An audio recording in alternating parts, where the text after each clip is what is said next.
Good morning students, myself Shan Patel.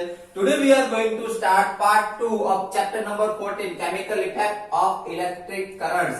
जैसे कि बच्चों हमारा चैप्टर नंबर 14 चल रहा है chemical effect and it's electric currents.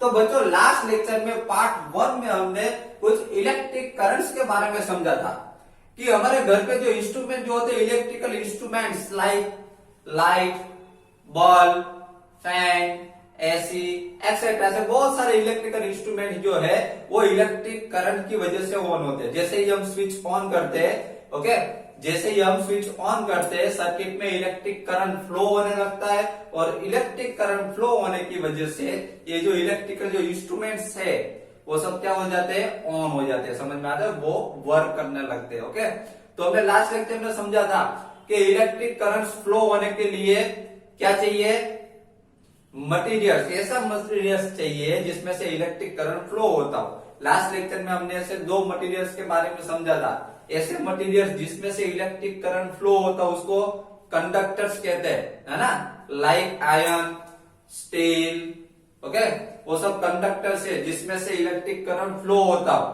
तो इलेक्ट्रिक करंट फ्लो होता है जैसे कि हमारे घर पे जो वायर जो होते हैं उसके अंदर कॉपर वायर होता है। कॉपर जैसे हम स्विच ऑन करते हो कॉपर वायर के अंदर से इलेक्ट्रिक करंट फ्लो होने लगता है जिसकी वजह से इलेक्ट्रिक फैन, लाइट, एसी, ये सब जो इलेक्ट्रिकल इंस्ट्रूमेंट जो है वो वर्किंग करने लगते हैं, वो स्टार्ट हो जाते हैं। ओके, और दूसरे मटेरियल्स के बारे में हम समझा था कि जिसमें से इलेक्ट्रिक करंट फ्लो नहीं हो सकता, जिसमें से इलेक्ट्रिक करंट फ्लो नहीं हो सकता वैसे मटेरियल्स को हम इंसुलेटर बोलते हैं। Okay, poor conductor of electricity last lecture में हम समझा जिसमें से इलेक्ट्रिक करंट पास नहीं हो सकता, लाइक प्लास्टिक, रबर, समझा था ना प्लास्टिक के बारे में, रबर के बारे में मैंने ग्लव्स, रबर के ग्लव्स के बारे में एग्जांपल देके लास्ट लेक्चर में मैंने आपको समझाया था। तो ये बच्चों ये जो प्लास्टिक जो है, ये जो रबर जो है, इन सब में से इलेक्ट्रिसिटी, यस वुड भी है, इन सब में से इलेक्ट्रिसिटी पास नहीं हो सकती। ओके, इसलिए वो पुअर कंडक्टर ऑफ इलेक्ट्रिसिटी में आते हैं। ओके, तो ये तो हो गई सब सॉलिड्स की बात। बच्चों आज के लेक्चर में पार्ट 2 में हम लिक्विड के बारे में समझने वाले हैं कि क्या लिक्विड में से इलेक्ट्रिसिटी पास हो सकती है कि नहीं, वो यहाँ पे आज के लेक्चर में पार्ट 2 में समझेंगे। Okay, see here, do liquids conduct electricity, क्या लिक्विड जो है वो इलेक्ट्रिसिटी कंडक्ट कर सकता है, उसमें से इलेक्ट्रिसिटी पास हो सकती है। देखो बच्चों यहाँ पर हम एक एक्सपेरिमेंट करने वाले हैं, उसके थ्रू हमको पता चल जाएगा कि इसमें से इलेक्ट्रिसिटी, लिक्विड में से इलेक्ट्रिसिटी पास हो सकती है कि नहीं। See here, collect a few small plastic और rubber caps of discarded bottles and clean them.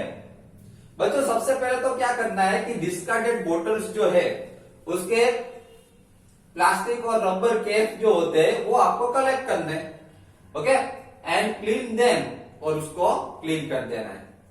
Then pour 1 teaspoon of lemon juice और विनेगर इन 1 कैप, एक कैप में आपको उसमें से teaspoon full of lemon juice, थोड़ा सा टीस्पून लेमन जूस डालना है, या तो फिर विनेगर ले सकते हो, लेमन जूस भी ले सकते हो, विनेगर भी ले सकते हो। Okay, then bring your tester over this cap and let the ends of the tester dip into the lemon juice or vinegar.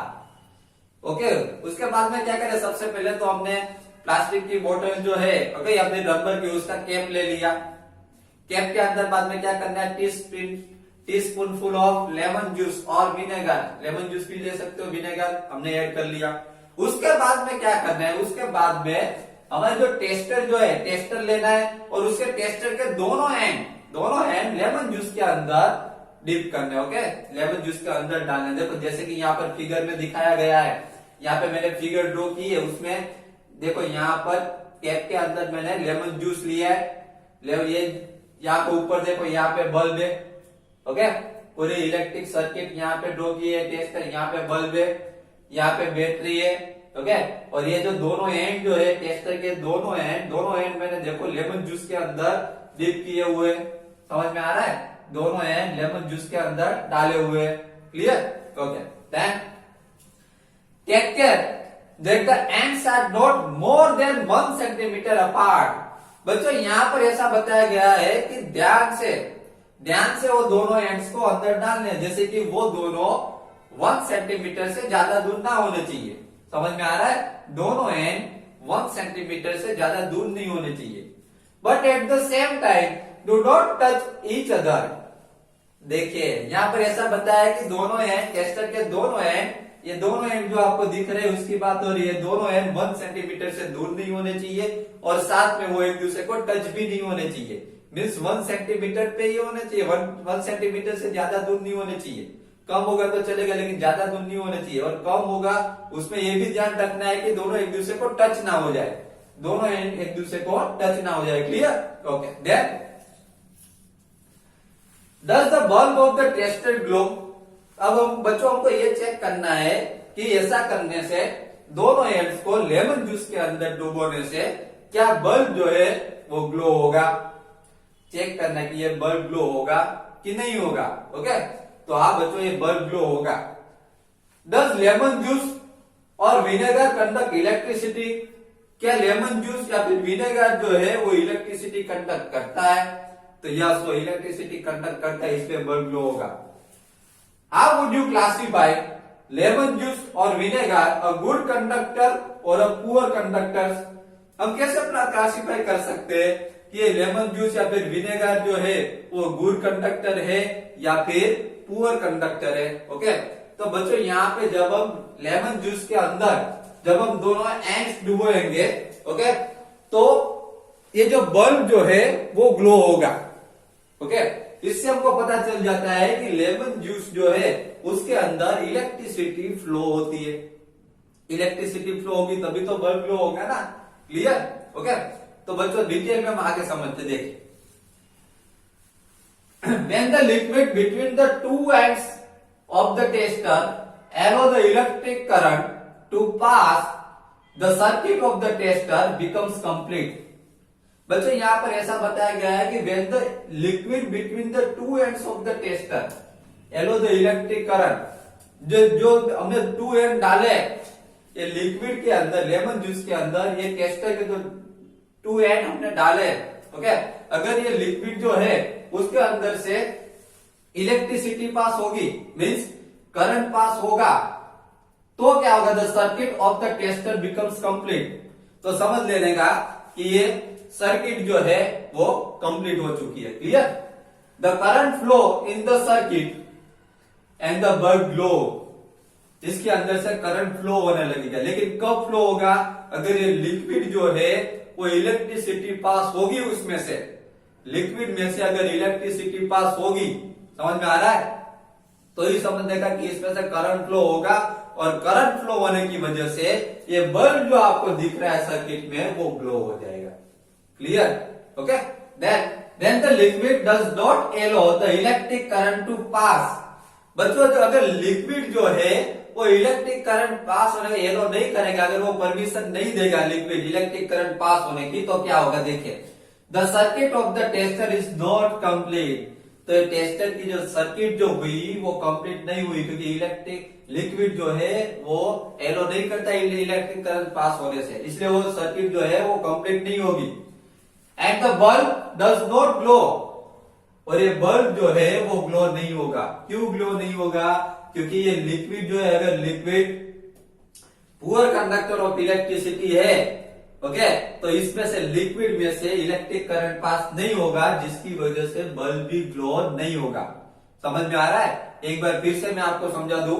देखिए यहाँ पर, when the liquid between the two ends of the tester allow the electric current to pass, the circuit of the tester becomes complete. The current flow in the circuit. यहाँ पर ऐसा बताया गया है कि ये 2 एंड जो है टेस्टर के, ओके, उसको वो जो हमने लिक्विड में डुबो है, वो लिक्विड अगर इलेक्ट्रिक करंट पास होने की परमिशन देगा, ओके, अगर वो गुड कंडक्टर ऑफ इलेक्ट्रिसिटी होगा, तो उसमें से इलेक्ट्रिक करंट पास होगा, और ओके, और सर्किट है वो कंप्लीट हो जाएगी, और इलेक्ट्रिक करंट पास होने की वजह से ये बल्ब जो है वो ग्लो होगा। Clear? But when the liquid does not allow the electric current to pass, the circuit of the tester is not complete and the bulb does not glow. यहाँ पर ऐसा बताया गया है कि अगर ये जो लिक्विड जो है अगर वो पुअर कंडक्टर ऑफ इलेक्ट्रिसिटी होगा तो वो एलो नहीं करेगा, इलेक्ट्रिसिटी पास नहीं होगी उसमें से, समझ में आ रहा है, उसमें से करंट फ्लो नहीं हो सकता। इसका मतलब ये हुआ कि सर्किट है वो इनकम्प्लीट रहेगी, उसमें से करंट पास नहीं होगा। ओके, और इलेक्ट्रिक करंट जो है वो बल्ब जो है वो ग्लो नहीं होगा। Okay, now in some situations even though the liquid is conducting the bulb may not glow। बच्चों यहाँ पर ऐसा बताया गया है कि कुछ सिचुएशन में अगर लिक्विड जो है वो इलेक्ट्रिसिटी पास होने की परमिशन देता है, ओके, तो भी कभी कभी ऐसा होता है कि बल्ब ग्लो नहीं हो सकता।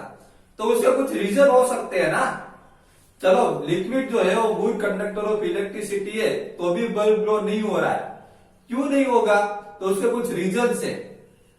लिक्विड भले गुड कंडक्टर ऑफ इलेक्ट्रिसिटी हो, लेकिन अगर आपका वायरिंग लूज होगा, ओके, अगर आपका वायरिंग लूज होगा तो भी नहीं हो सकता ना, समझ में आ रहा है? वायरिंग लूज होगा, ठीक से आप दोनों एंड जो है वो लिक्विड के अंदर ठीक से टच नहीं करोगे, ओके, तो भी ऐसा हो सकता है, तो भी बल्ब ग्लो नहीं हो सकता। समझ में आ रहा है? तो सबसे पहले तो आपके जो वायरिंग जो है वो टाइट होना चाहिए, सर्किट जो है आपकी कंप्लीट होनी चाहिए। ओके, और दूसरा रीजन ये है, अगर लिक्विड जो है गुड कंडक्टर ऑफ इलेक्ट्रिसिटी उसमें से करंट पास होता है लेकिन बल्ब अगर ग्लो नहीं होता तो दूसरा रीजन ये भी हो सकता है कि बल्ब जो है वो फ्यूज हो गया हो। समझ में आ रहा है? ओके, बल्ब फ्यूज हो गया हो तो भी ऐसा हो सकता है कि बल्ब ग्लो ना होता हो। क्लियर? तो ये भी रीजन हो सकते हैं। Then do you remember why the bulb glow when the electric current passes through it? देखो बच्चों, चैप्टर नंबर स्टैंडर्ड 7 में हम सीख चुके हैं कि आपको याद होगा कि why the bulb glow when the electric current passes through it. Electric bulb glow क्यों होता है? जब इलेक्ट्रिक करंट उसमें से पास होता है तो बल्ब ग्लो क्यों होता है? तो हम स्टैंडर्ड 7 में देख चुके हैं, किसकी वजह से? हीटिंग इफेक्ट की वजह से। Due to the heating effect of current the filament of the bulb gets heat to a high temperature and it starts glowing। बच्चों, स्टैंडर्ड 7 में ये हम सीख चुके हैं कि due to the heating effect of current की हीटिंग इफेक्ट की वजह से बल्ब के अंदर जो फिलामेंट होता है वो हाई टेम्परेचर के साथ हीट होता है, वो बहुत ही गर्म हो जाता है, और बहुत ही गर्म होने की वजह से इट स्टार्ट्स ग्लोइंग, और जो बल्ब जो है वो ग्लो होने लगता है। समझ में आ रहा है? तो बच्चों, आज के लेक्चर में हमने पार्ट 2 में डू लिक्विड्स कंडक्ट इलेक्ट्रिसिटी, क्या लिक्विड जो है वो इलेक्ट्रिसिटी कंडक्ट कर सकता है, इसके बारे में समझा कि हाँ, लिक्विड जो है वो भी इलेक्ट्रिसिटी कंडक्ट कर सकता है। समझ में आ रहा है? ओके, तो बच्चों, आज के लेक्चर पार्ट 2 जो है यहाँ पर कंप्लीट हो रहा है।